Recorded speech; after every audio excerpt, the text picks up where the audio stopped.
My name is Henry Jumbo, Minister of Sustainable Development, Forestry and the Environment of the Republic of Congo. Congo Forest Basin is participating in the international debate like a solution, not like a problem, because sustainable management of our forests, like decided by our government, is our duty. And we are working hard for that. And now we have good results. We have more and more certified forests, managed forests. And this is the highest standards of forest management.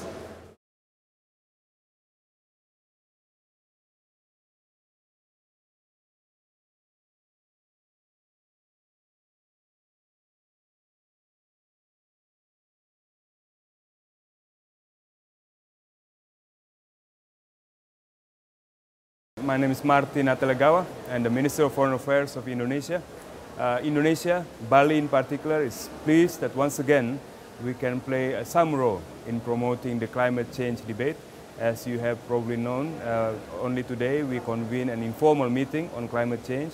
I think the meeting was extremely useful in rebuilding momentum as we move towards Cancun, Mexico, for the COP16. And all of us who spoke at the meeting was one in emphasizing the urgent need for concrete actions, for negotiators to really deliver. And the meeting here in Bali, I hope, have been facilitating in promoting that kind of objective.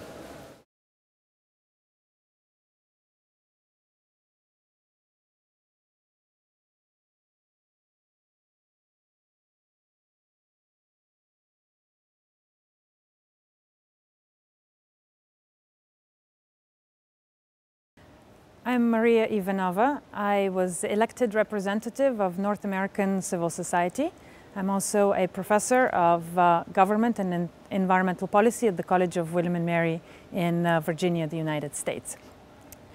This governing council has actually made a tremendous step forward in including civil society in one of the core issues that were discussed here, international environmental governance.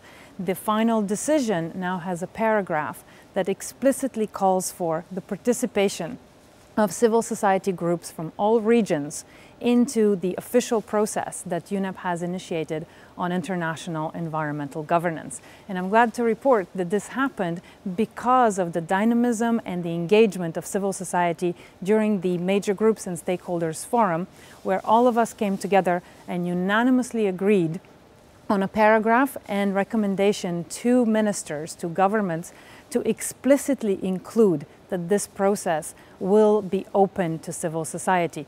We then lobbied governments, they put it to the floor, they agreed to it, and now the final decision has paragraph 8, which includes input from civil society into this incredibly important process on international environmental governance. And I'd like to thank UNEP and the governments for allowing us to now be equal participants in this process.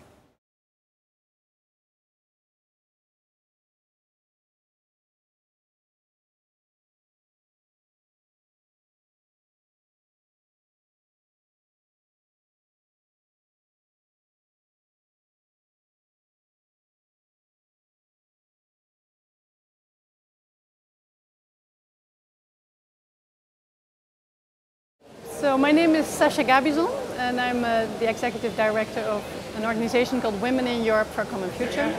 And here I represent the Women's Caucus, and I was also elected as the chair of the Major Groups and Stakeholders Facilitating Committee. And well, we are very pleased with this special session here in Bali. First of all, I think we had a very powerful startup meeting, 2 days of the global stakeholder and Major Groups Forum, where we had a very good exchange with UNEP and with stakeholders from all around the world on the key issues like the green economy, what should it look like?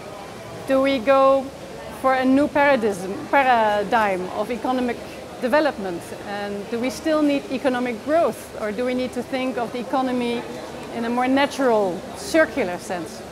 And for the women, this was very important because we see a risk that in the green economy, women might be left out. We know that, for example, in the US and in Europe, it's not so easy to get women to have jobs in, for example, the renewable energy sector, because they need engineers, and we have, like in the US, only 12% engineers.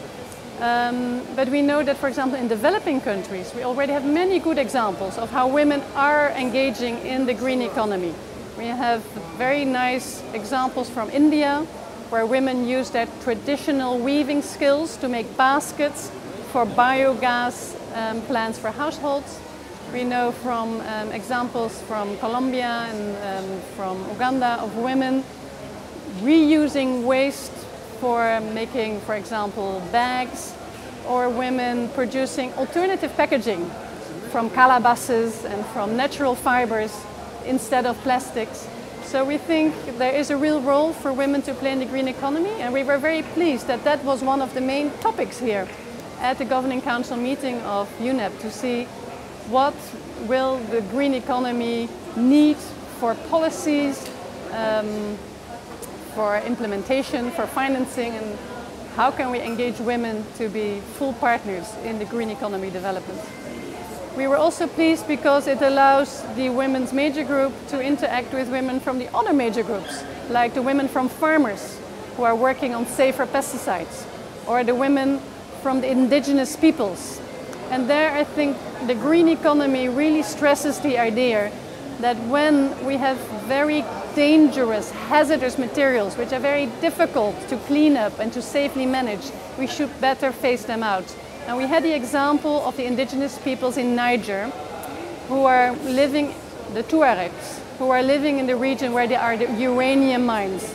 And we got the examples of how the women there are having more and more problems with children with birth defects from the radioactive pollution from the uranium mines, and that they continue to live in great poverty, despite the fact that nuclear industry is being promoted as something we need in a low-carbon economy. It is not bringing development to the local people. It is bringing illness and death and poverty.